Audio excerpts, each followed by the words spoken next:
Okay, so welcome everyone to Thursday meditation. And let's start by sitting up comfortably. Right? Three words: sit up comfortably. All of those words are important. Unless if sitting is difficult for you, lying on your back could be okay. Otherwise, sitting. And it's good to sit up. You might want to, but you want to be comfortable, nothing stiff, nothing that's artificial for you. But let's take a few moments and just explore what the up part means. Okay? Like maybe just gently, and this is easier to do if you're not leaning against pillows or the back of a chair. And if you're doing that, that's okay. But otherwise, if you can be sitting with a little space behind you, just try rocking a little bit forward, a little bit backward, and just really find where the center of gravity is. A lot of us tend to, and I know I have this tendency to when left to my own devices, to be leaning forward a little bit. And that's not just a physical thing, that's a psychophysical thing. It's like, what's next? Right? Like trying to lean forward into that next moment. But instead, we want to be kind of it's more a feeling thing than a physical thing. Just kind of sitting back into the lazy boy of this moment rather than what's in the next moment. Okay? And we use various sort of what I call on ramps into meditation, sometimes resonating a sound or mantra, sometimes something with gaze or something with breathing. Let's do a thing that some of you did this with me on Tuesday that actually Philomena brought into the group, a thing out of her Qigong practice, which is there's this point in the middle of the hand, okay, which the Qigong people call the pericardium point. I learned from Philomena. So you can just rest your hands lightly, comfortably on top of your knees or your thighs with the palms up. And as we breathe, just imagine or visualize that you're breathing in and out through those points in the middle of your palms.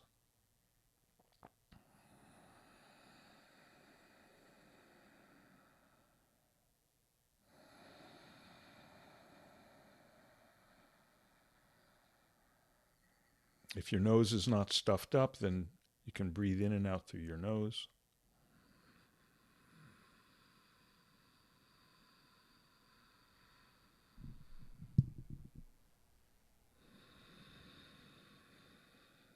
Just breathing in a natural way, but maybe leaning toward longer, slower, fuller breaths. In and out of that point in the center of the palm. And as you breathe in, the idea of expanding the ribs, opening up like a big barrel. And as you breathe out, closing the ribs, squeezing the air out of yourself. Just enjoying how nice and long and slow and delicious you can make those breaths.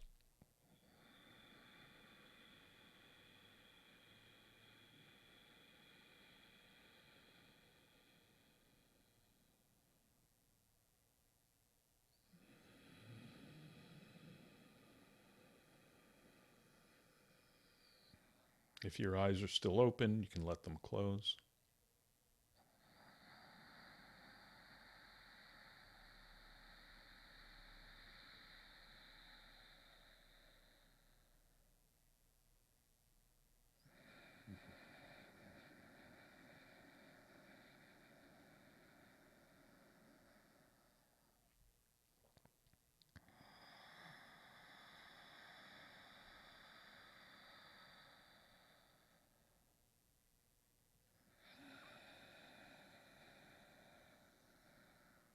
You may be familiar with the Darth Vader breath, as we call it, or Ujjayi breath, where you constrict, not without straining, constrict the back of your throat a little so that as you breathe in and out, there's kind of a rasping sound that intensifies the experience of the breath. So you can add that.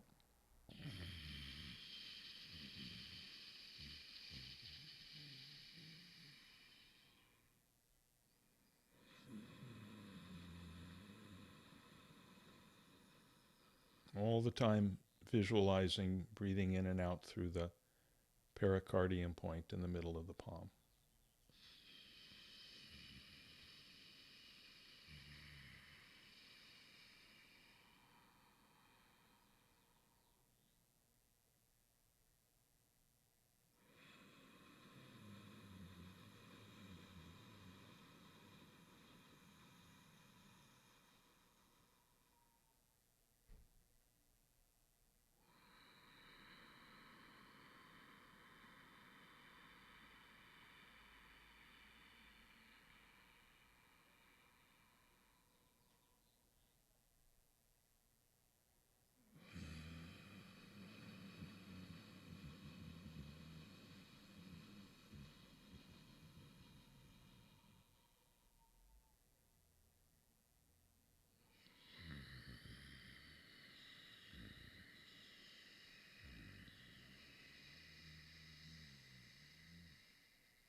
And after your next out breath is completed, just forget about the breath. Let it settle down to its own level.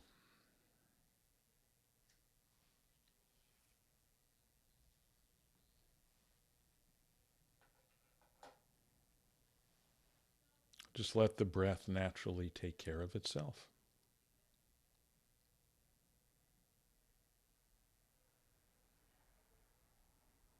And let everything naturally take care of itself.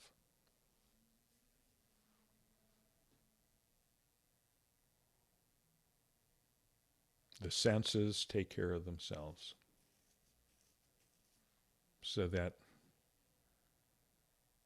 sounds come and go within our awareness, but we have nothing to do with it. We don't participate. We don't have to start the sound or end the sound, and we can't. We can't even anticipate what will be the next sound.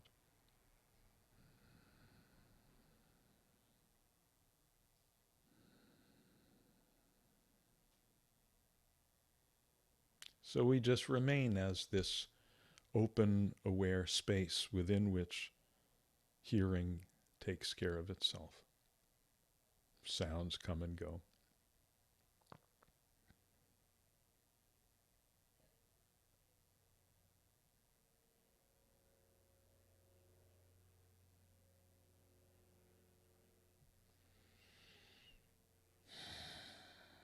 And of course, the other senses.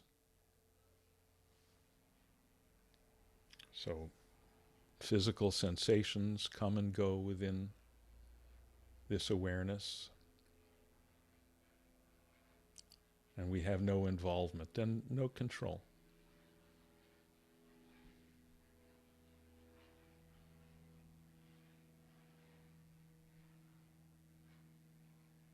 Visual sensations, subtle colors may dance behind the eyelids or may not. And again, we have no involvement, no control. We're just the space within which these experiences come and go on their own.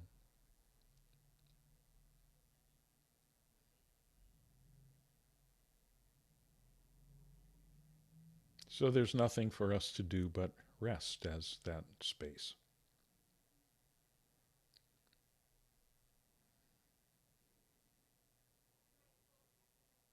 As we already are.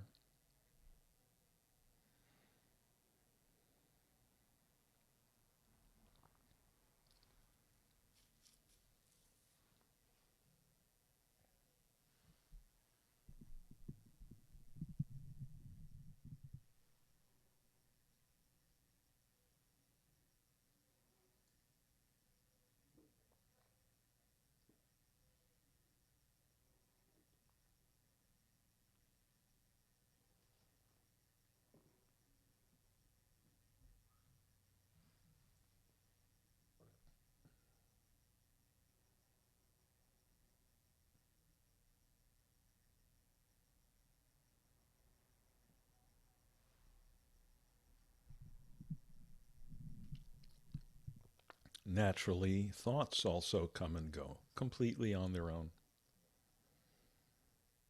with no participation from us, no supervising.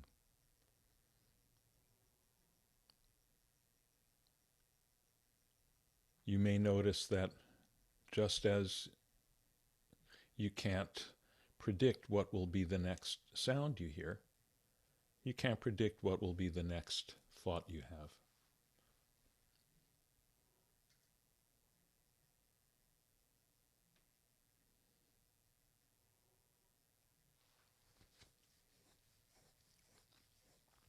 So that means we're completely in repose, completely in retirement in the deepest sense.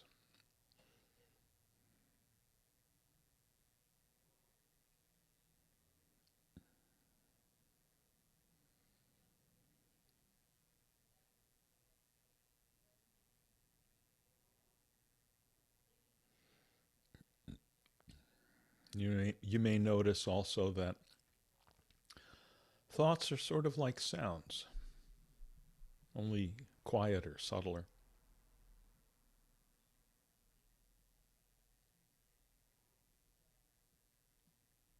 So just as it doesn't matter what sound comes and goes, it doesn't matter what thoughts come and go. It's just all blips on the screen, all just phenomena, phenomena, wave phenomena coming and going within this open awareness space, which is non-phenomenal, totally, deliciously empty, even when it's full of stuff.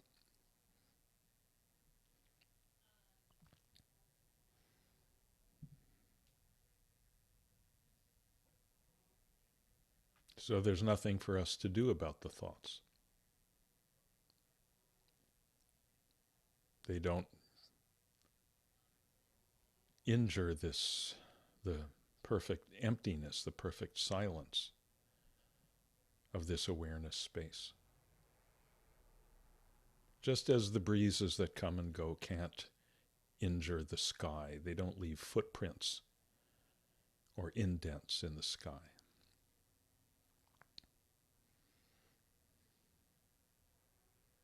Everything comes and goes frictionlessly.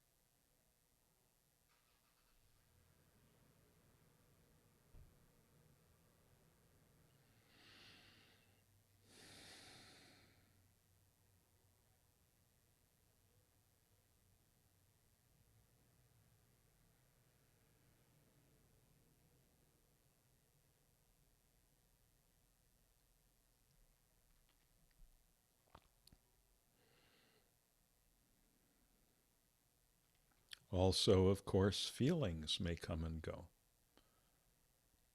More blips on the screen, perfect. Perfect as they are, perfectly unimportant.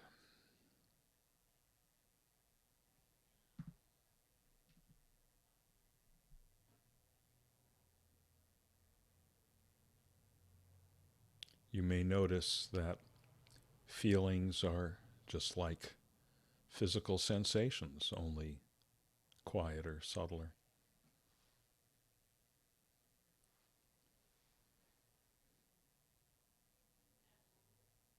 So it doesn't matter what feelings come along. Just as, oh, okay, I feel tightness in my knee, fine. I feel openness in my chest, fine. I feel rumbling in my stomach, fine. Okay, I feel, those are sensations. Okay, I feel the sensation of restlessness or boredom. I feel the sensation of happiness or tranquility. Doesn't matter. Just phenomena, waves of phenomena coming and going in this waveless space. This pure beingness, this pure aware presence, which is actually you, the experiencer.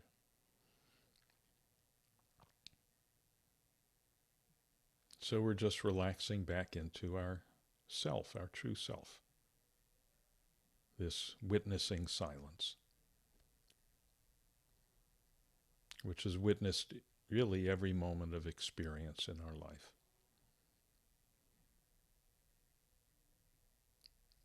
It's always right here, the most intimate thing in our life, even when it's overlooked most of the time.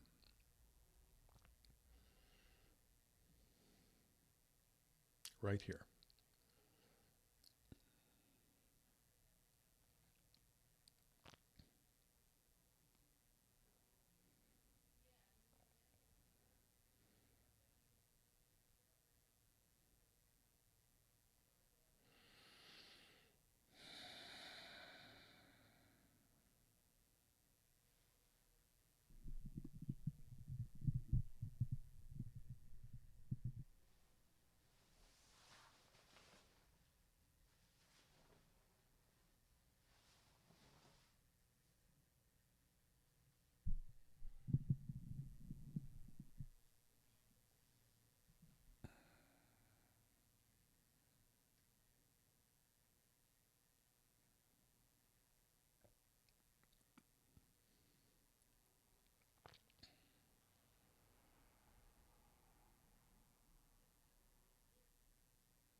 Not trying to concentrate,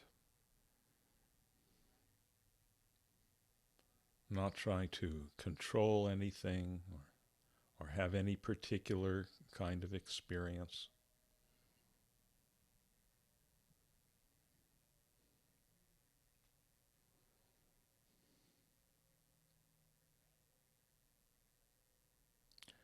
Not trying to prevent so-called distraction, because we understand that there can be no such thing as distraction. Anything that is experienced within this open space of awareness.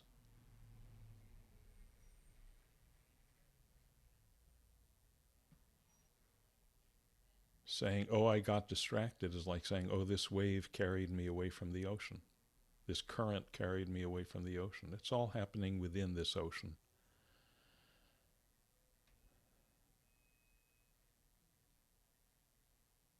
So there's nothing to get rid of, nothing to be on guard against. You just let the waves play, let the currents play, and rest as the ocean, which you always already are. This boundless ocean of beingness, awareness.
Nothing to remember,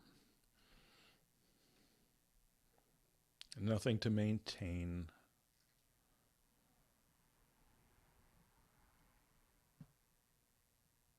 Perhaps look and notice, is there some subtle way you're trying to maintain meditation? Trying to keep that motor running. Some little, yeah, I'm meditating. If so, just switch that motor off, throw the key out the window.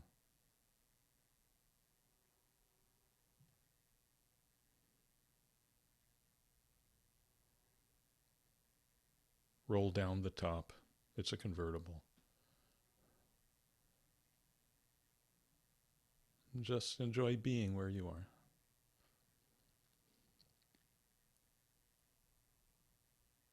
Right here.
Now keep the eyes closed.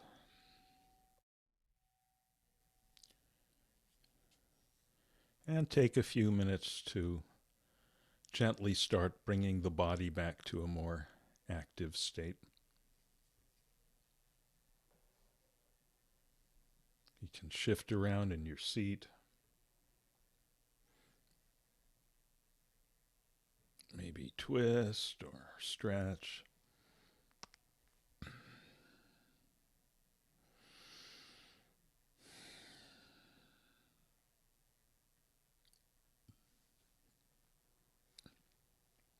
Sometimes it feels good to rub your palms together, put them over get them warm, and then cup them over your eyeballs especially if you've been on the computer a lot. Maybe squeeze your face or scalp or hands, get the blood going again.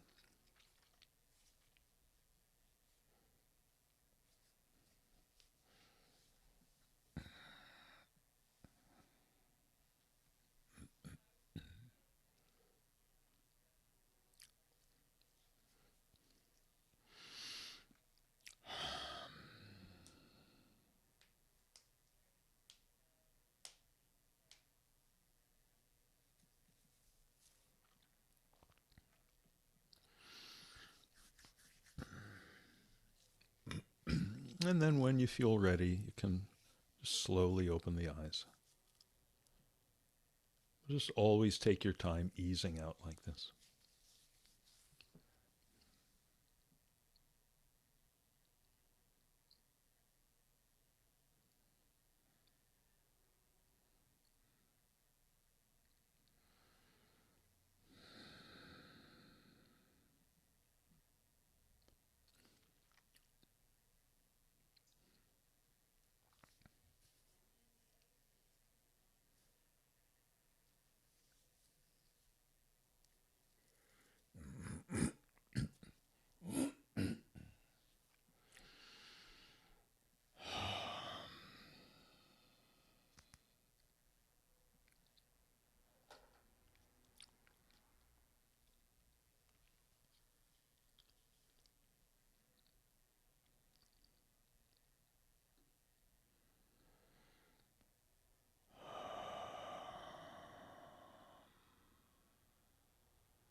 Okay, how's everybody doing?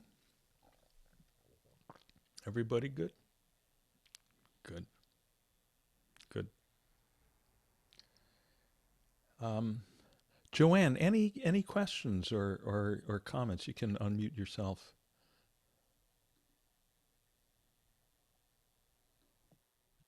It was a wonderful experience. I don't have any questions. Just loved it. Good, great, simple. It's the Right? only thing I want to do now as far as the type of meditating. Yeah. I have no interest in previous methods. It's yeah, That's the me way I too. feel. Yeah, me too. Me too. You know, simplicity spoils you. That's my experience. Simplicity spoils you. Ease spoils you. You know, why would you do something that's hard or complicated when you can do something that's simple and easy and gets you there? And Yeah, by yeah, there, yeah. right? It yeah, it gets you there. It gets me there. Yeah, Yeah. it's and what I and want. and we and there is unmistakable because it's home. It's our own Yeah, nature. yeah, It's exactly. you know there's you It's know like it feels like oxygen in the water. It's like nourishment. It's like it's yes, like yeah, that's what I've always wanted, and yeah, there it is. yes, yes, Hmm. yes, yes. No, that's very beautiful, that recognition. um I was just looking earlier today, just going past a bookshelf looking for something, and a, a, a book from I think the 70s by a really nice spiritual writer named Lex Hickson, where he talks about the different traditions that here's the Buddhist tradition and the Christian tradition and the Islamic tradition, and showing how they're all at their best.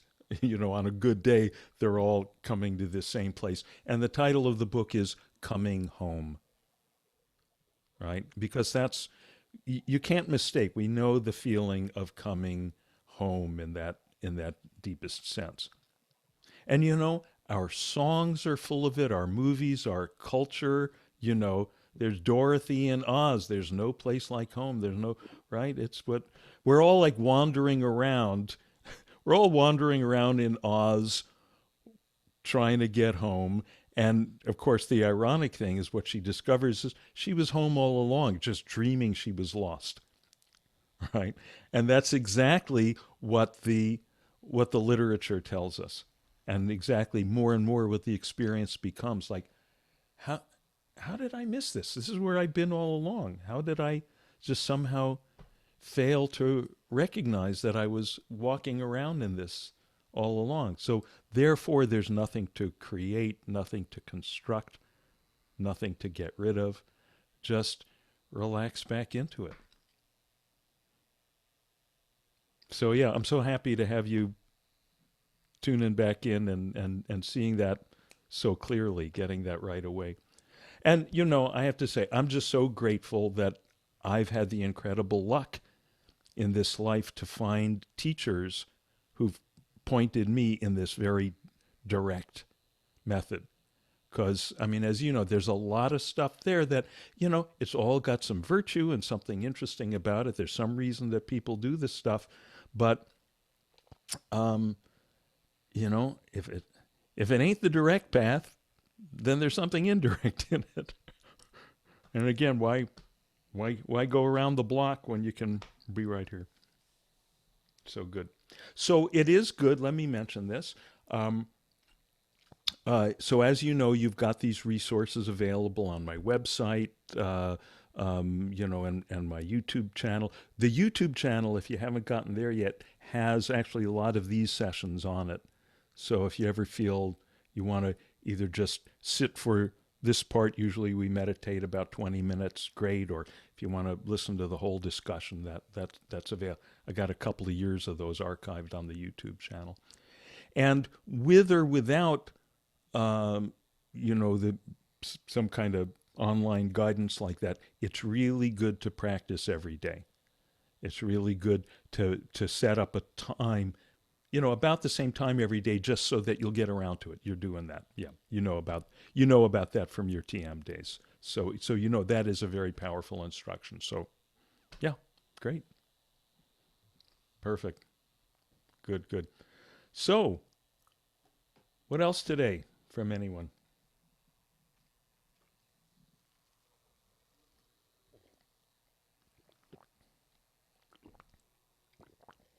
Mm. I do want to mention that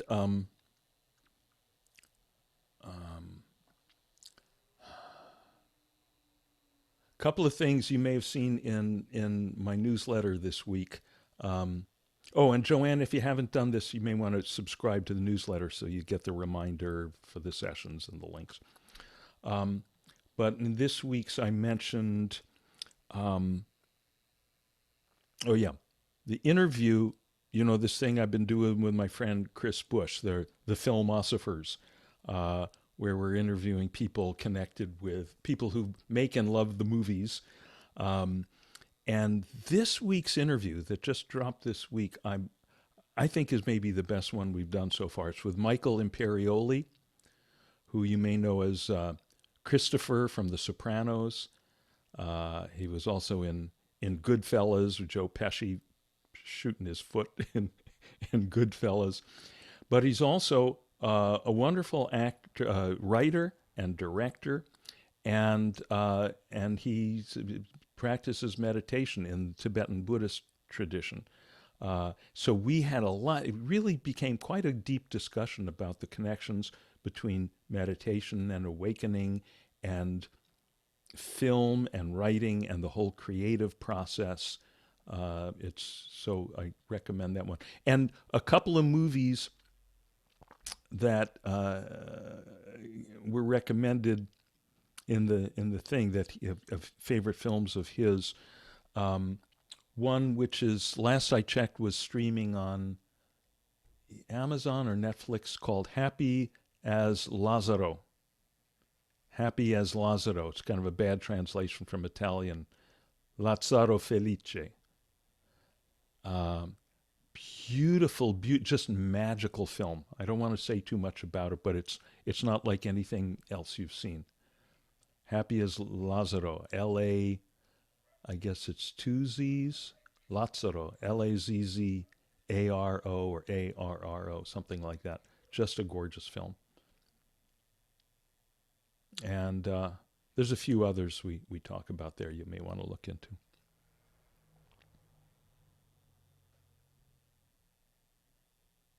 Good. Anything else today?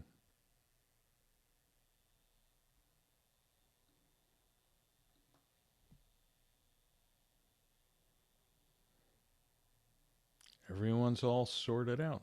That's great. I'm laughing. Who am I hearing from? That was me, Louisa. Louisa. Speak to me, Louisa. Well, I was laughing when you said that. Okay. It's all sorted out. It's all sorted out. Yes. As a matter of fact, Louisa, just before starting this, I was working on this thing that I'm writing, this book I'm writing about uh, looking the turning the Dharma eye on Western literature, and I was writing about Henry Thoreau, which everyone Ah, mispronounces Thoreau, but it's the actually road. Thoreau, in case you care. And as Thoreau was lying slowly dying of tuberculosis, one day he was being visited by his aunt Louisa, Aha. and his aunt Louisa asked him, "Henry, have you made your peace with God?" And he said, "I did not know we had ever quarreled, aunt." Mm, Right? So yes. there you have it. There's the whole transcendentalist answer to 2,000 years of misery that people have inflicted on themselves, in this case in the name of Christianity, right? Oh, we are fallen. We're in a state of sin. We have to make our peace with God. And his answer is, I was not aware that we had quarreled. Oh, okay. I like that. Yep. Good. I had a question pop up for me today. Yes, please, Mara. Hi, everybody. I'm having a good night. Like it's a beautiful day. My body's not hurting. I was Mm-hmm.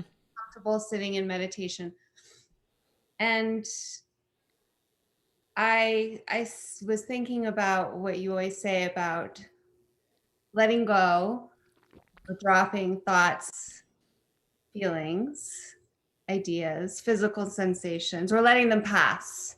Right? Just observing. Letting them come and go. Letting them come and go. Okay. Right. Right. And Right. And I want to before we go any further, I want to point that out because I used to say that a lot. Oh, just let that go. And you hear that a lot. Let it go. Let it go. And it's kind of valid, but it's easy to be misunderstood because when we say let it go, it sounds like, oh, it's supposed to go away. right. And you hear people say, like, oh, this, I'm got this emotion. I'm angry about this thing. I'm trying to let it go, but I can't. That's not letting go. That's Right. that's holding on to the idea that it should go away. That's a form of holding on. So I don't say let it go anymore. What you say drop? Isn't that what you say in your book? Drop? Even drop. See, even if we say drop, maybe I said that. If so, cross that out. Because even if we say drop, that, you see, that's still an investment in a result. That's saying, oh, You it's say supposed to lessen your drop. grip. I Don't you say say lessen relax. your grip? Thank you, Joanne. That Joanne's been, has helped me because I have the same issue that you're talking about. Right. yes, Lessen your grip. Okay. relax your grip. Like the metaphor of holding something and Yes, and you can practice with something physical like this. It's really good for some of this stuff to practice with something physical to make it concrete. So here's the object, and here's whatever. This is equivalent to the thought, the feeling, whatever in meditation or outside of meditation in life. The anger, the situation, the obsessiveness, whatever it is. So we're holding on to it. And then someone says, oh, no, no, be more meditative, be more spiritual, let it go. And go, oh, I'm trying to let it go. But see, what we're doing is we're trying to push it away, which is a form of holding on. So the third thing is relax your grip. relax your grip. Right. That is what you Now, when you relax your grip, notice two things. One thing is then in its own time, it will fall away. Maybe that'll take 2 seconds, maybe that'll take 20 years, but it's none of our freaking business. Our only business, the only thing we have control over, is whether we're gripping it or not. And it doesn't matter because once you relax your grip, it means that now the mind, body, feelings are wide open to the 360 degrees of existence within which this is just one more thing along with all the other things. So what I was experiencing, which Yeah. I've never experienced before in meditation, is perhaps a kind of gripping on the pleasant sensations. Mm-hmm. And in my past life, before reading your books, I would have associated that with appreciation and being in the moment and awakening. Yeah. Yeah. Nothing wrong with that. But no, it's a very good point. It's a very good point because this can be subtle here. Okay. The thing comes along. I was just last weekend, I was up north with my grandbabies and just, oh my God, what's more delightful? And, nuzzling the little 8 months old skin and it's so soft, his little belly so soft. And, when he laughs, there's just nothing better in the world. That's called enjoying. That's great. That's great. Right? That's part of, that's why you're here in a human body this time around and not, as a rock or a coconut or something, right? So we can have we can have these experiences, we can have these feelings, we can have these interactions. It's all good. Now, then something happens. The channel changes, right? Now the baby's crying and has a poopy diaper, and you call, Mom, why don't you take this? Right? Or whatever. This stuff is constantly changing, right? Can we, hang 10 on the waves of change, right? And this comes from a certain looseness, which you learn in the. It's like a looseness, a relaxation. It's a holding on loosely, we could say. It's enjoying without holding on. It's enjoying without gripping. Trying to, navigate, enjoying without holding on. Yeah, yeah, yeah. And and don't you know people who say, "Oh no, I enjoy the world and I enjoy plunging in." Exactly, sounds a whole lot like what I was just saying a minute ago. Mhm.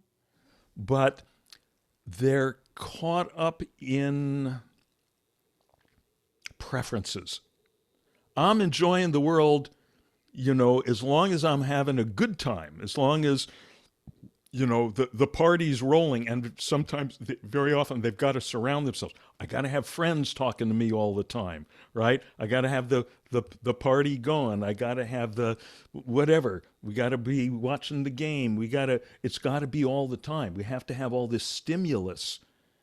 Remember the one time I went to, my son bought me and my wife tickets to a basketball game, the New Jersey Nets, and I'd only ever seen the games on TV, and what I found was at home, every time there's a timeout, they go to commercial, you hit mute, and things get quiet, fine. But when you're there, every time there's a timeout, they got some stuff going on. And now here's the dancing dog, and now here's the juggling clowns, and and it's constant noise and light show and all of this. And then as you're leaving, as you're walking across the parking lot, they're playing the New Jersey Nets song over bad scratchy speakers. So it's like it's like we've got to let the customers know they had a good time by the fact that it was constant stimulation, constant arousal, right? Every moment. Right. But what are we doing here in meditation? We are choosing to put ourselves in a situation of minimized arousal. Yeah. Right? We're choosing to place ourselves in a situation where we're not deliberately, okay, now I got to have the friend here, now I got to have the music playing, now I got to have the whatever. Right? Mm-hmm. Now it's natural that when we first start doing this, out of that long-standing habit, that we try to make the meditation itself a form of stimulus. Yeah. Right? Okay, so I'm not going to have the outer light show and the music and all that, but I want to have inwardly the light show. I want to have these spectacular, samadhis and so forth. Right? That's very natural. But just through, so whatever comes along. I remember my old teacher, Maharishi, saying, if you're sitting there in your meditation and God and all his angels descend singing hallelujah, he said, because this was TM actually, Joanne, so using, so he talked in terms of the mantra. He said, so fine, God and all his angels, blah, blah, blah, that all come. We just come back to the mantra, right? So I would say, we just relax back into beingness. Let that come and go. God and his angels show up, great. If the garbage truck that's idling on your block and started idling there the moment you closed your eyes and continues for the next 20 minutes is there, okay. Mm-hmm. If an emotion arises, this goddamn garbage truck that happens every time I close my eyes, that's also fine. You see how subtle it gets. That's also fine. That emotion is also another thing that has arisen. Don't try to push that away or hold on to that thing either. So whatever it is, it comes back to the same basic principle. Don't hold on. Don't push away. Relax into the self. Whatever's there, whatever you find yourself gripping, relax your grip on it. Whatever comes, come, let it come. Whatever goes, let it go. See what remains. What is it that does not come and go? And what does not come and go is this space of awareness. What Hindu philosophy calls the self, what Buddhist philosophy calls the non-self, right?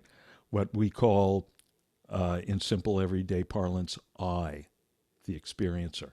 Oh, who's experienced that garbage truck? I. Who's experienced the whatever, the ice cream, the orgasm, all this, the pleasant so-called, unpleasant so-called, the I, right? And does I mean, oh, this head, this personality? No, that's other stuff that I experience. That's the stuff that everyone thinks that the world tells you that's you, but that's just more stuff you experience. That's not the experiencer. So all this just becomes clear as you continue to practice. And the subtle business of, okay, experience it, enjoy it, then it goes away. It comes, it's not so much that we learn to let it go, it's we learn that we don't have the ability to hold on to it.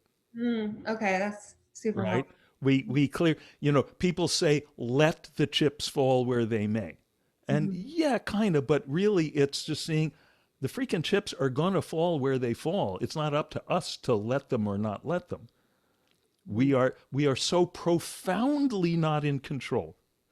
And you get more and more deeply, you get more and more kind of in your bones how profoundly not in control of any of this we are.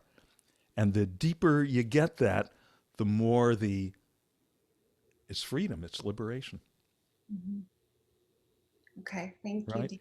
And can you see how this whole conversation, if you tried to have this conversation with people who had not experienced the meditation you're experiencing, would make zero sense to them? Oh, yeah. Yeah. Of like, what the hell are these people talking about? Well, what really helped me when we had our email exchange and what triggered me joining these sessions was you reminding me that meditation is not a fishing expedition. I love Right. Right. Yeah. for happiness even. Say that. Yes, not fishing for happiness, not fishing for nothing. Yeah. It's hanging. It's not, because as long as you're gripping for this fish or that fish, it's just a more subtle, it's just another version of what you've been doing out here in the world, pursuing stuff disguised as spirituality, disguised as meditation, disguised as the pursuit of enlightenment. So more and more, you see, it's not pursuing the fish. It's hanging out abiding in the ocean, abiding as the ocean. It's recognizing that you are the ocean, and you relax back into that, and all the fish are swimming around within you. Yeah, Joanne?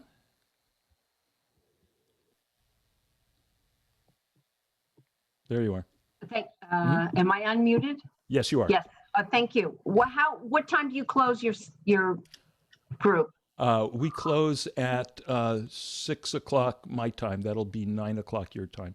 Oh, okay. You okay? 'Cause I don't want to take up too much time, but I come judging myself Always right take here because always take up all the time you want. Push your way to the front. Push your way to the front of the line. I wasn't going to speak really tonight because I am, new to this group, but I am fishing. I'm fishing for a freedom that I'm not experiencing now, and so that's kind of what I'm a little bit confused about, because I want to experience a benefit Yes. of meditation that I'm not, I'm very limited in my life from PTSD and all that kind of stuff. Right. And what I want is Yes. Yes. Yeah. healing. You want freedom. Healing. Freedom from suffering. I'm fishing for, Right. relief from my own, mind. Right. And so when I'm in meditation, so I have the blue sky awareness, right? But then there's that, then I have like this big chunk of stuff that has been there like forever and ever, and it's just like this is like a solid steel wall, and it's just there. It's not coming or going. It's not going anywhere. It's not moving. It might be there for 20 years. It's there. And so I'm thinking if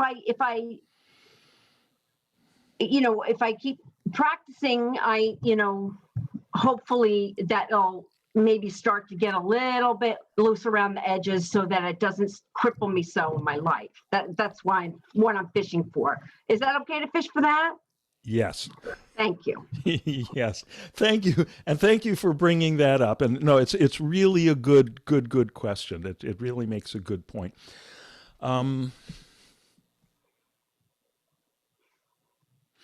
The thing is, see, there's always kind of multiple levels of how we can talk about this stuff, right?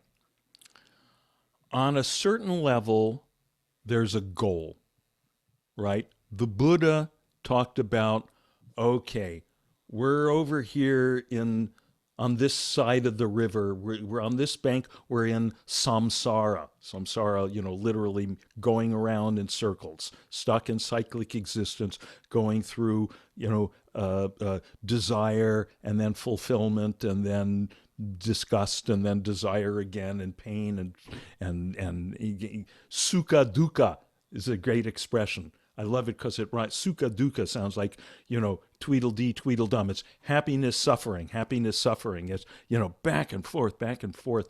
And so we're over here on this bank of samsara.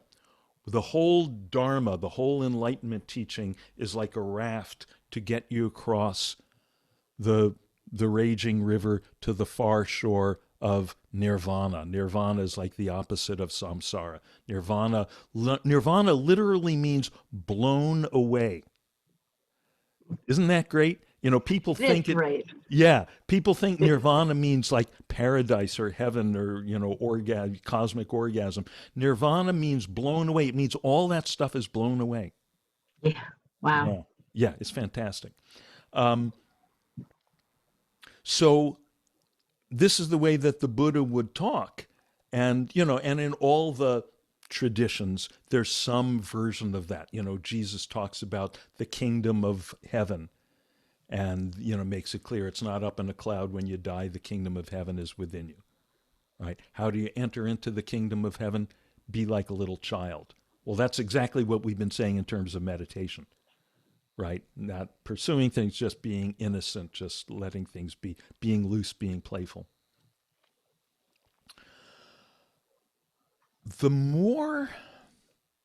As more and more you get established in, you start getting a toehold, so wait, let me back up. So then what happens is we get enticed. We hear someone telling some version of that story of getting from here to here.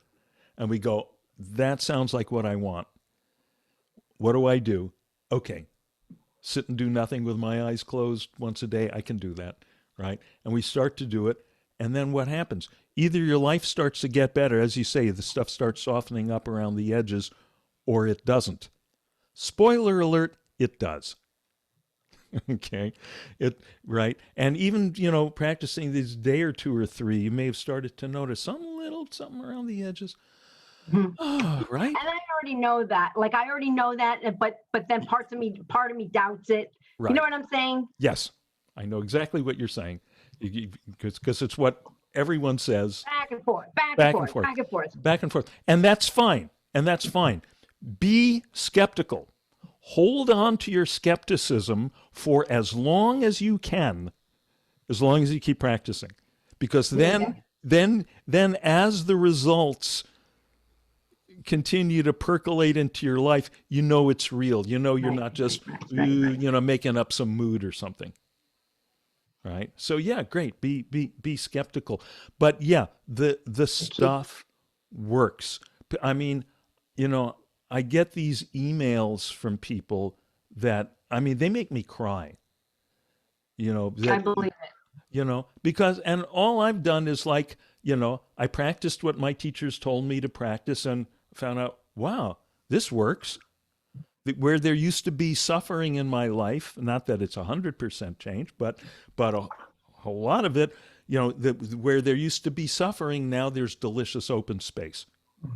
I'm already seeing inklings of it. Like I've come back to meditation now for about a month, and I'm very dedicated. There's nothing that is gonna happen in my day before I meditate. You know what I mean?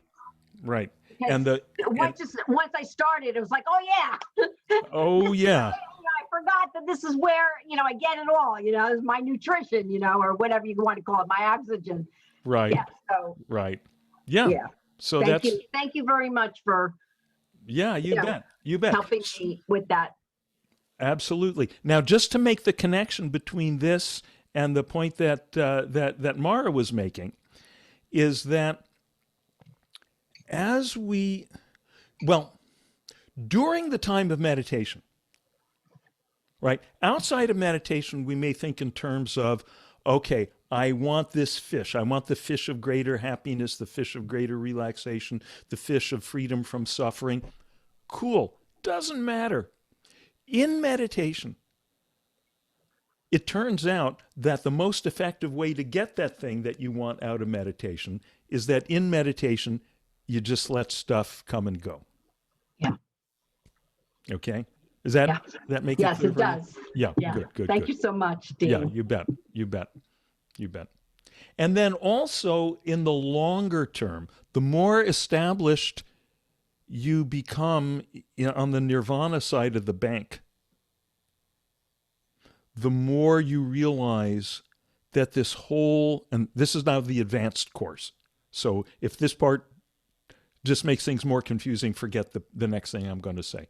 But what happens is the more you start getting established, a little toehold on the nirvana side and then another toe and so forth, the more you get established there, the more you find out, the more you realize, oh, this is where I've been all along.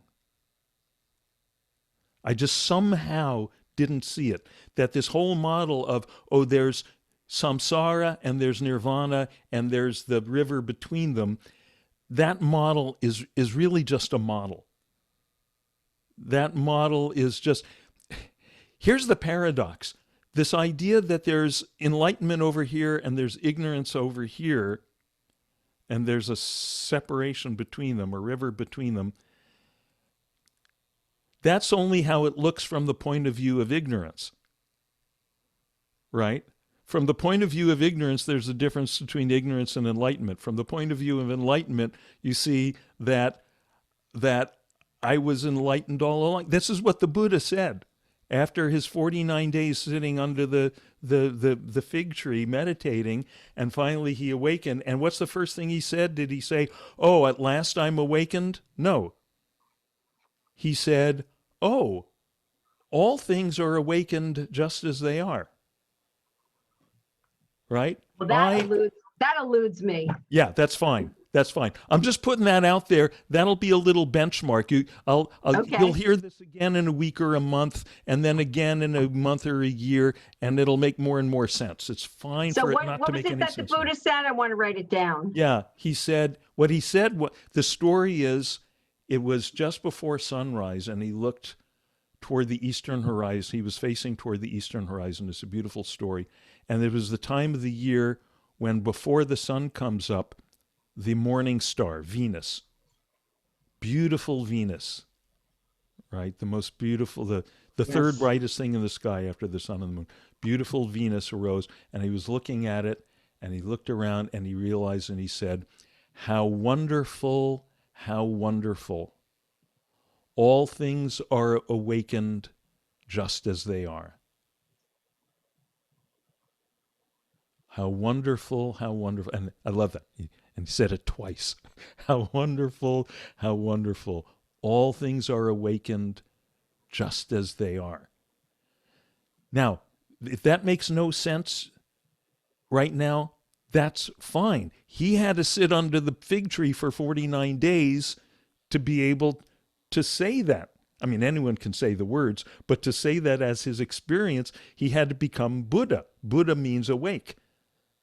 That's all. He had to become awake to realize he'd always been awake and everything else was awake just as it is. Doesn't make sense to us. So it's just a perception shift, is what. Yeah. Yeah, Yeah. you can say that. It's a percent. Some people actually notice this, just in case this helps you understand this. Some people will understand this. This is actually, I think I told this story a week or two ago in this group, or the Tuesday group. Something happened to me years ago where a friend and I would decide we were going to walk around the San Fernando Valley all night on acid. Okay. And find enlightening stuff. And we got a block from the house, and I saw this fire hydrant. Love it. And I said to my friend, Eddie, go on without me, because I don't need to see anything else. This fire That hydrant. is hysterical. Right. Okay. This is just in case you've got any background for relating in this way. Right. Okay. I said, this fire hydrant, this is it. This is cosmic truth right here. This is, but the great thing about it, I used to hear about people on acid, they'd see colors, they'd hallucinate. I never had any of that. Right. But what I saw was that the fire hydrant, exactly as it was. Okay. Exactly as I always saw it, that was the infinite. That was the be all and the end all. How did I miss it? And then, of course, by the next day, I'd drive past that, it's a freaking fire hydrant. Right? So that just for some, and again, for people who, if you don't happen to relate to psychedelic epiphanies, fine. Forget this part. But just in case you do, it gives you a little insight into how that dynamic might work. It was seeing the fire hydrant exactly as it is. So we wind up seeing our world, seeing our life without having to change it, just as it is. All things just as they are. Oh, that's enlightenment. That's the thing we were looking for. How did we miss it? How did we think we were stuck in Oz when all along, trying to get home when we were home in Kansas all along? Well, it was a dream. And that's why ignorance, the non-enlightenment, is so often referred to in the different traditions as, it's like a dream. It's like a fever dream. Right. Mm. And when you're in the dream of suffering, oh no, the tiger's chasing me.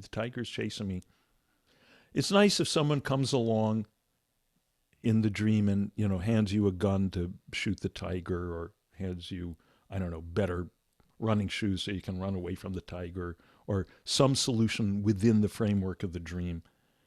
But what's better is if someone shakes you awake. Right?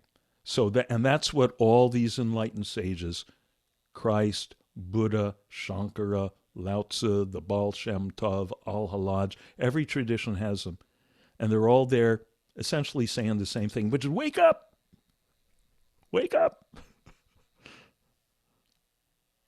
And through some miracle, we start to wake up by doing nothing. The last thing you'd think of doing. Right? Because anything we do is just going to be something in the dream. Oh, let me walk this way through the jungle. Let me run this way from the tiger. Let me run this way toward the tiger. All equally wrong. All just going to get us more enmeshed in the dream. And that's exactly anything we try to do in meditation. Let me try to hold on to this thing, push away this thing. That's all just, what's the expression? Shifting the deck chairs on the Titanic or around on the deck of the Titanic. That's just shifting stuff around within the dream. The way out of the dream is don't even try to get out of the dream. Just hang out and be where you are.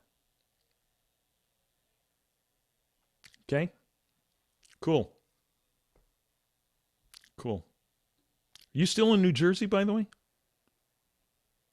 Yeah. I have this T-shirt that Maggie and the kids gave me one Christmas or birthday. It says, and I still have this thing. The sleeves are gone now. But it says, New Jersey, only the strong survive.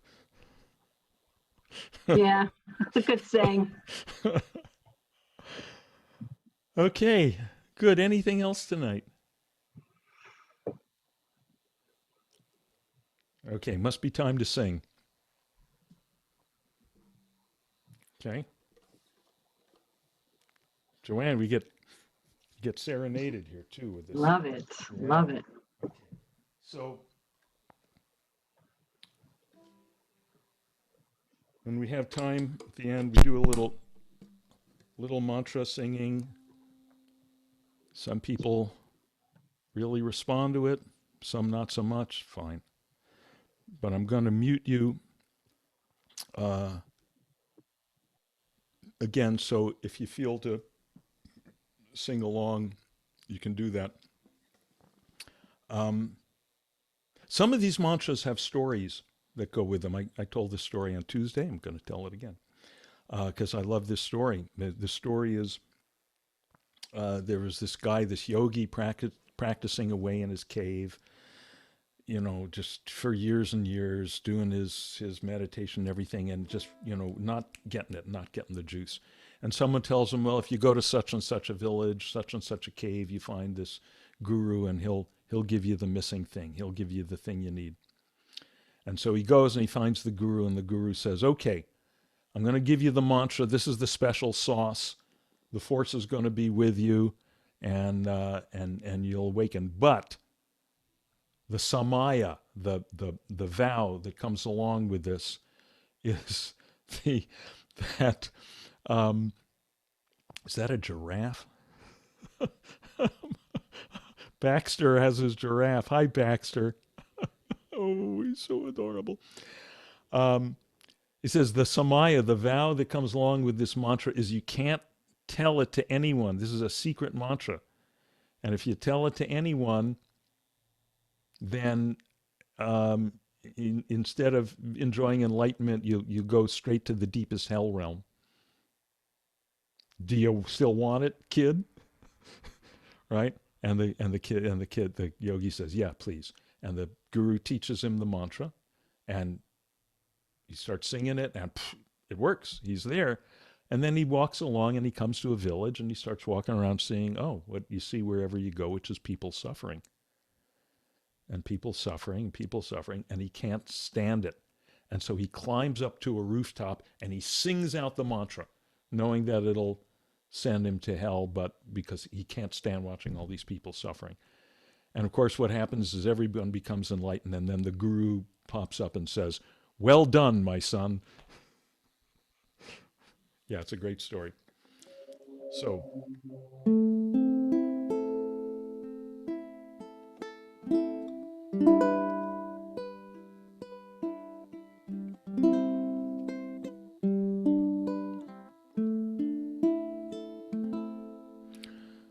words are Om Namo Bhagavate Vasu-devaya.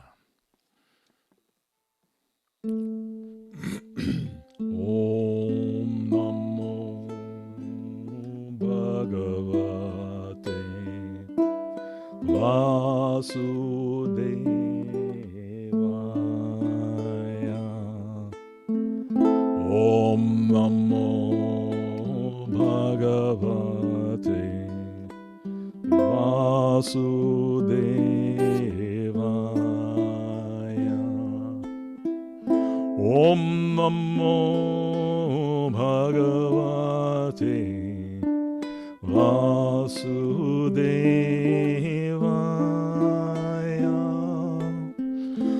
Om Namo Bhagavate Vasu-devaya. Om Namo Bhagavate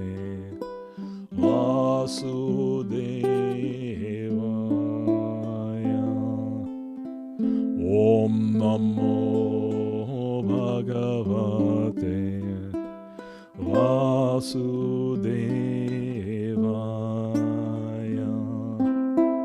Om Namo Bhagavate Vasu-devaya. Om Namo Bhagavate Vasu-devaya. Om Namo Bhagavate Vasu-devaya. Om Namo Bhagavate Vasudevaya.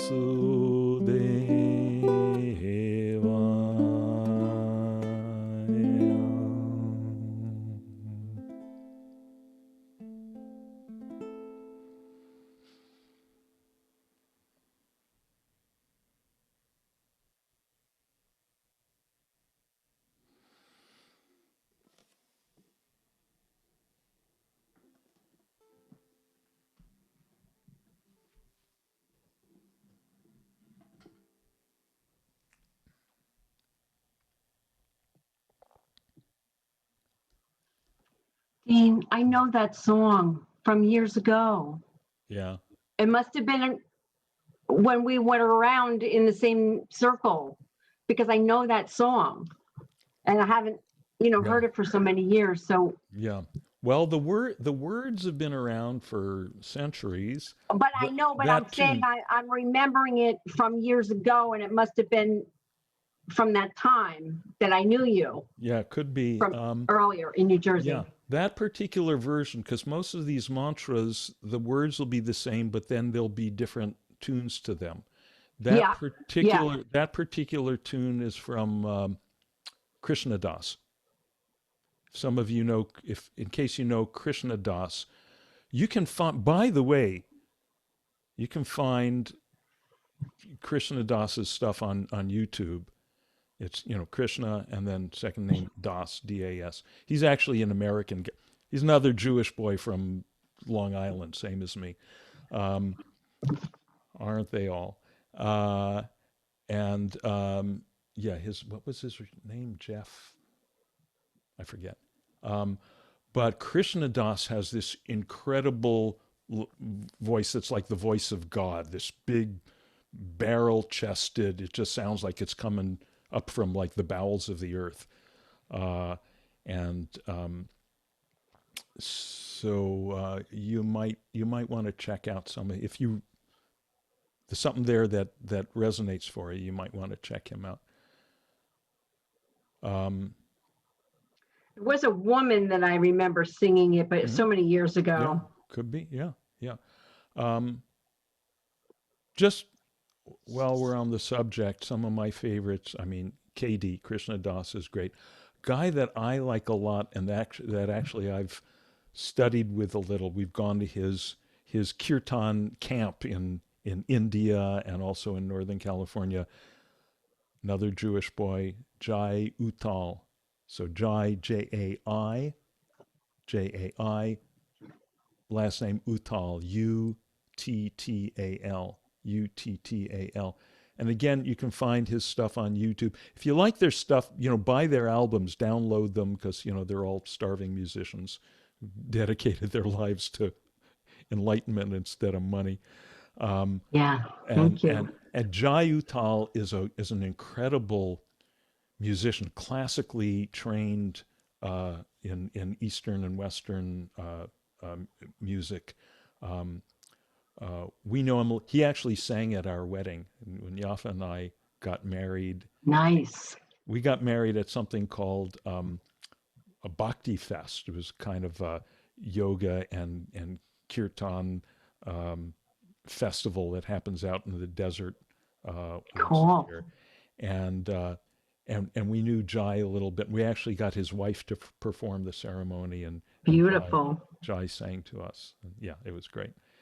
Um, and his drummer, a guy who drums for him sometimes, named Daniel Paul, who was he was the like right hand boy to Ali Akbar Khan, who was like the greatest musician of the century. Uh, Ran the Ali Akbar Khan School of Music in Northern California. He's a good friend. He's stayed with us here, and Oh, nice. he was there with us. Someday I'll dig out our video of the wedding with these guys jamming. It's really, really great. But the thing about these mantras, again, some people respond to them, some people not so much. It's all fine. Everything's optional. Some people will respond to one mantra, one style, one melody, not so much the other. But I like to throw a few of these things out there so that anything that you respond to, like in particular with these, sometimes when you find yourself in the thick of it, when the shit hits the fan one way or another, and you may feel you need Yeah. some tool in your toolbox, right? And it may be, by the way, how do you all like this breathing into the spots in the palms of the hands? That I find that's a good tool. Yeah, isn't that a good one? Yeah. Or you may find, no, it's not talking to you. Fine. If you can have a song, right? There's a mantra that you can, I find this a lot with the guys I work with in prison. They can be in the middle of the yard minding their own business, and the COs come along and say, okay, face down, lie down, face down. They could be in a mud puddle. They got to do it, and sometimes they find, what's really useful is they can start thinking of their Om Ahung Benza Guru Pema Siddhi Hung, or, whatever particular mantra they connect with. If you can have a song, have a sound, something that kind of reminds you, reconnects you to this stuff, that's as we say, a machaya, Yeah. as we say in Sanskrit. Do you say a lot in Sanskrit? Yeah, I do. I got it from my parents.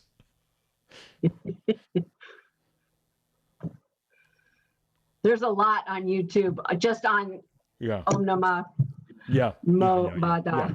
yeah. Like, There's so just like, much. yeah. So, yeah, good. So, okay, so let's thank you, everyone, and may all beings swiftly realize that the kingdom of heaven is within them and has been all along, and relax into it, and thus may all conflict and suffering evaporate like the bad dream it is. And the mantra for that, feel free to sing along. Lokaha samastaha sukhino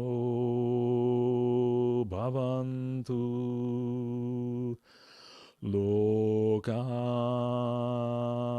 samastaha sukhino bhavantu. lokaha samasta sukhino bhavantu. Om Shanti Shanti Shanti.